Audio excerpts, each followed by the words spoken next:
আসসালামু আলাইকুম দর্শক, আজকে আমি কিছু গাছ নার্সারি থেকে নিয়ে এসেছি। কি কি গাছ আমি নিয়ে এসেছি, কি ভ্যারাইটিস আপনাদেরকে দেখাবো। প্রথমে এটা দেখাই, এটা হচ্ছে ভিয়েতনাম মালটা, 12 মাসের ভিয়েতনাম মালটা, ছোট গাছ এটা। তারপরে নিচ্ছি এটা হচ্ছে পাকিস্তানি লেবু, পাকিস্তানি কমলা লেবু। তারপরে নিচ্ছি আপনারা কালো জামের নামটা সবাই শুনেছেন, এটা ভিন্ন গাছ, এটা সাদা জাম, সাদা জাম ধরে এই গাছটাতে।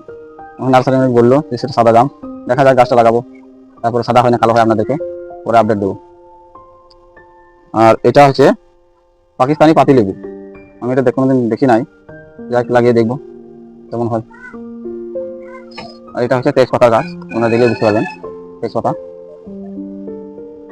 আর এইটা এনেছি থাই আতা, 12 মাসি, একটা হাইব্রিড জাতের আতার গাছ, খুব একটা মোটা সোটা বড় ভালো গাছ।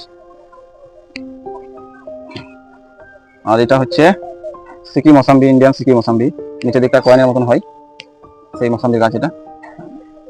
আর এটা হচ্ছে ভিয়েতনাম মালটা বটে, এটা বড় গাছ আর এটা ছোট গাছ। এই গাছগুলো আপনাদেরকে দেখানোর জন্য ভিডিওটা করলাম।